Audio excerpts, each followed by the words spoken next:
Bonjour à tous, il est 6h30 et vous suivez RTI 1. Le président de la République, Alassane Ouattara, a pris part hier jeudi à la primature à la cérémonie d'hommage de la nation à Charles Konan Banny, ancien Premier ministre, ancien président de la Commission Dialogue, Vérité et Réconciliation et ancien gouverneur de la Banque centrale des États de l'Afrique de l'Ouest, BCAO. Cette cérémonie a été marquée notamment par le recueillement du chef de l'État devant le portrait du défunt, un témoignage sur la vie de l'illustre disparu, l'oraison funèbre, les honneurs militaires et la remise du drapeau national à la veuve du défunt. Retour sur le temps fort de cette cérémonie avec Viviana Aïma.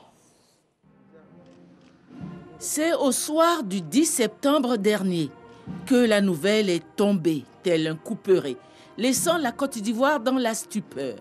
Charles Konan Banny est décédé à l'hôpital américain de Paris, où il était soigné de la Covid-19.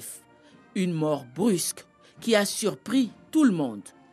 Ex-premier ministre de la République de Côte d'Ivoire de 2005 à 2007. Ex-président de la Commission Dialogue, Vérité et Réconciliation de la Côte d'Ivoire de 2011 à 2014. Candidat à l'élection présidentielle d'octobre 2015. Charles Konan Banny fut aussi, avant son entrée en politique, gouverneur de la BCAO, poste qu'il a occupé pendant 15 ans. C'est donc crédité d'un riche parcours qu'il s'est éteint ce 10 septembre 2021, à l'âge de 79 ans. La nation reconnaissante au grand serviteur de l'État qu'il a été, lui a rendu l'hommage national ce jeudi 7 octobre dans l'enceinte de la primature où il a exercé. Il fut le 5e Premier ministre de la République de Côte d'Ivoire. Présents, les grands symboles de l'État, le drapeau national, le président de la République Alassane Ouattara, les grandes institutions de la République, le gouvernement, le corps diplomatique. Associé à cet hommage national, la famille de l'illustre disparu, son épouse, ses enfants, ses amis et anciens collaborateurs. Un grand portrait de l'ex-premier ministre symbolisait sa dépouille. Le président de la République en tête s'est incliné devant sa mémoire, suivi par le premier ministre chef du gouvernement et par les présidents et représentants des grandes institutions de la République. Un témoignage et une oraison funèbre sont venus rappeler les qualités et la contribution de Charles Konan Banny au rayonnement de l'État de Côte d'Ivoire qu'il a servi. Le Premier ministre Charles Konan Banny a été un homme de courage, un homme de principe, un homme de devoir et un homme de rassemblement. Un homme de courage. Le courage, nous le savons, c'est la force, la fermeté et le zèle avec lesquels l'on entreprend des tâches difficiles, où l'on affronte le danger ou la souffrance. Il fallait du courage pour accepter la fonction de Premier ministre en 2005. Et il fallait encore plus de courage pour l'exercer dans une atmosphère extrêmement tendue et de méfiance généralisée. Un homme de principe. Un homme de principe est un homme dont la vie est gouvernée par les principes, c'est-à-dire par des convictions d'ordre moral. L'on dit aussi qu'un homme de principe est un homme de caractère, un homme qui, ayant de fortes convictions, s'efforce avec fermeté et persévérance d'y conformer sa conduite, quel que soit ce que cela peut lui coûter. Charles Konan Banny faisait partie des hommes de ce type. L'amour et le respect de ces principes, et je signale cela seulement à titre illustratif, l'ont amené en 2006 à démissionner de son poste de Premier ministre lorsqu'est survenu ce qu'il est convenu d'appeler le scandale des déchets toxiques, ayant estimé en conscience avoir failli à l'un de ses devoirs, qui était celui de protéger la santé des Ivoiriens. Cette démission, il est vrai, a été diversement interprétée, mais laissons cela au jugement de l'histoire. Je salue, au nom de Monsieur le Président de la République et de la nation tout entière, le Premier ministre Charles Konan Banny, qui, à un moment délicat de l'histoire de notre pays, a fait don de soi à son pays. Excellence, Monsieur le Président de la République, si la Côte d'Ivoire, digne dans la douleur, pleure un de ses illustres fils, vous, Excellence, vous pleurez un frère, vous pleurez un de vos compagnons. Compagnon avec lequel vous avez parcouru une bonne partie de votre vie professionnelle, pour ne pas dire de votre vie. En effet, économistes vous deux, vous avez ensemble écrit des pages glorieuses de la vie de la BCEAO. Nous qui, à vos côtés, avons eu la chance de vivre ce pan de l'histoire, avons vécu votre complicité avec l'illustre défunt. Nous avons, en effet, souvenance de la relation de confiance mutuelle que vous avez entretenue avec le défunt Premier ministre. Ainsi, quand le président Félix Houphouët-Boigny vous a fait appel au chevet de la Côte d'Ivoire en qualité de président du comité interministériel, puis de Premier ministre, c'est lui, Charles Konan Banny, que vous avez proposé pour vous succéder en qualité de gouverneur de la BCEAO. De même, dès votre accession à la magistrature suprême en 2011, c'est à lui que vous avez bien voulu confier la gestion du volet réconciliation nationale dans une Côte d'Ivoire secouée par des contradictions internes et une profonde division. Excellences, Monsieur le Président de la République, Mesdames et Messieurs, la douleur est grande, le chagrin immense, la perte énorme, parce que nous venons de perdre, avec le Premier ministre Charles Konan Banny, un grand homme d'État aux compétences professionnelles avérées et reconnues de tous. Puis l'instant solennel de la sonnerie aux morts.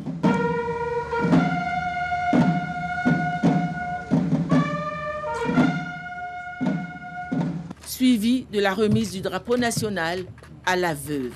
Après s'être ainsi acquitté de son devoir envers son grand serviteur, l'État de Côte d'Ivoire pouvait laisser aller sa dépouille. Charles Konan Banny a été remis aux siens pour son inhumation. Autre chose à présent, le gouvernement ivoirien planifie de faire du secteur coton le premier de l'Afrique de l'Ouest. Ce sont des propos du Premier ministre Patrick Achi qui s'exprimait lors de la cérémonie de lancement des festivités de 20 ans de l'interprofession des acteurs de la filière coton, intercoton. Le pays, il faut le rappeler, est le deuxième producteur de l'Afrique de l'Ouest. La campagne 2021-2022 s'annonce historique avec une production de plus de 580 000 tonnes. Et justement, le prix du kilogramme a été fixé à 300 francs CFA. Les précisions de Noël Niayo. Joyeux anniversaire, l'intercoton. Joyeux anniversaire. Oui, l'intercoton a 20 ans. 20 ans que cette organisation interprofessionnelle agricole de la filière coton tisse l'économie des zones de production. Comme cadeau d'anniversaire, le Premier ministre a annoncé le prix de la campagne 21-22 maintenu à 300 francs CFA malgré la tendance baissière du cours mondial. 300 francs CFA le kilo de coton graine.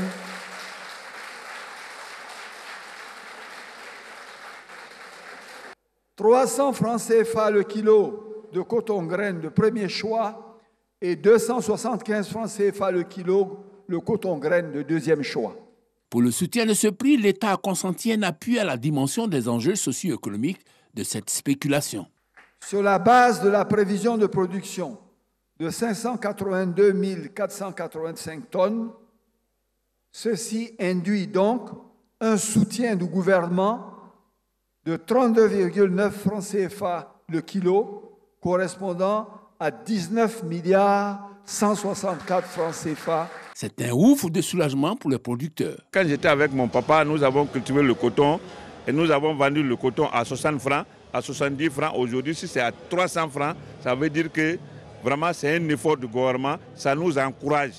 Au-delà du prix du coton graine, le gouvernement a consenti un deuxième cadeau d'anniversaire. Il a porté sur le prix des intrants. Pour le NPK, 277 francs CFA le kilo, soit 13 850 francs CFA le sac de 50 kilos. Pour l'urée, 295 francs CFA le kilo, soit 14 750 francs le sac de 50 kilos.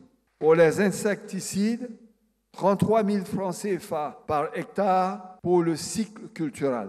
Grâce à cet appui constant, Intercoton a pu tisser harmonieusement sa toile malgré les crises qui ont secoué la Côte d'Ivoire pour se hisser à un niveau confortable. Le nombre de producteurs va passer d'environ 60 000 en 2010-2011 à 132 000 en 2020-2021, pour une production record qui passe donc de 174 000 tonnes à 559 000 tonnes de coton-graine, soit plus du triple sur cette période. Ces acquis sont l'œuvre d'une somme d'actions menées avec rigueur et professionnalisme.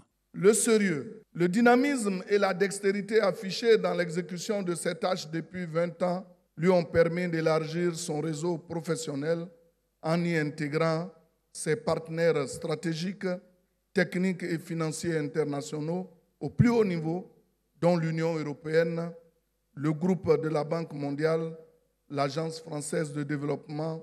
Comme on le voit, l'Intercoton a su exploiter ces 20 années pour se positionner comme une organisation crédible et forte. Pour l'avenir, le Premier ministre fait une invite. Notre conviction stratégique est simple et forte.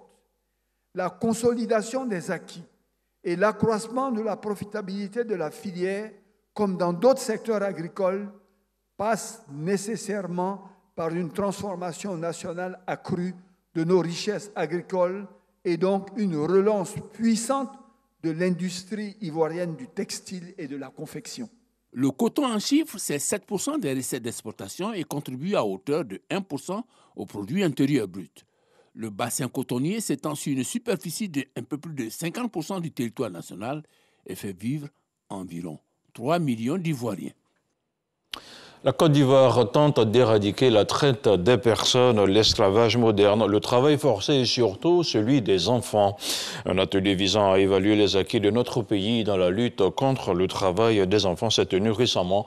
Il a vu la participation de l'OIT, de l'UNICEF et de l'Organisation internationale des migrants. Objectif, aller plus vite vers la réalisation des objectifs de cette cible ODD. L'éclairage de Patricia Omouetia.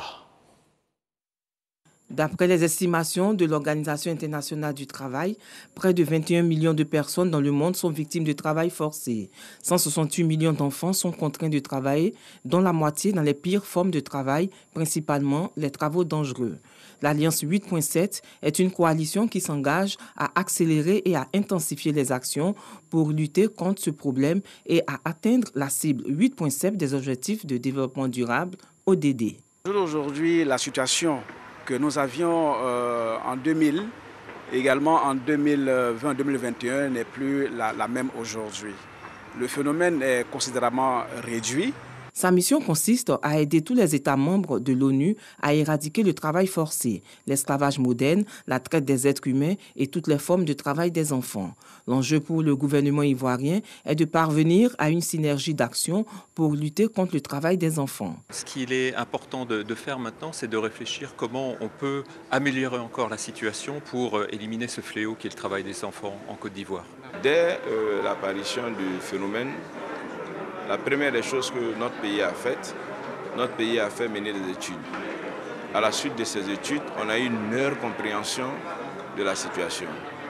Et après que nous ayons eu une meilleure compréhension de la situation, Son Excellence, Monsieur le Président de la République, soucieux constamment du bien-être de la population ivoirienne, a mis en place un cadre juridique efficace pour adresser la question du travail des enfants. Cette rencontre avec le BIT, l'UNICEF, l'OIM et les membres de l'Alliance 8.7 a pour objectif d'identifier et coordonner les actions prioritaires afin de poser un diagnostic clair pour éradiquer ce fléau d'ici 2025.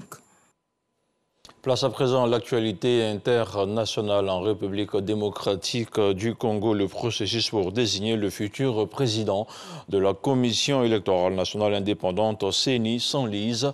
Lors d'une conférence de presse, catholiques et protestants ont haussé le ton hier jeudi. Ils dénoncent la responsabilité des acteurs politiques dans le blocage. L'Église a une nouvelle fois rejeté la candidature de Denis Kadima, qu'il juge trop proche de la présidence de la République. Elle s'engage à se battre pour obtenir des élections crédibles en 2023.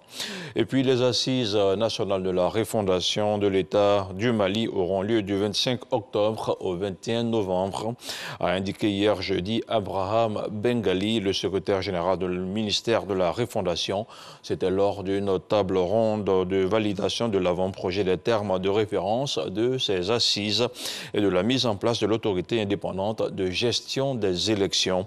Le secrétaire général précise que cette période sera également consacrée aux préparatifs des assises nationales de la refondation, avant d'ajouter que la tenue de cette rencontre nationale et l'adoption des résolutions finales exécutoires assorties de la mise en place des comités indépendants de suivi aura lieu du 15 au 21 novembre prochain à Bamako. Cette annonce survient au moment où une soixantaine de partis politiques avaient décidé de boycotter la tenue des assises nationales sur la refondation de l'État. Voilà, c'est tout pour ce 6h30. Merci de l'avoir suivi. L'info continue sur le www.rti.ci.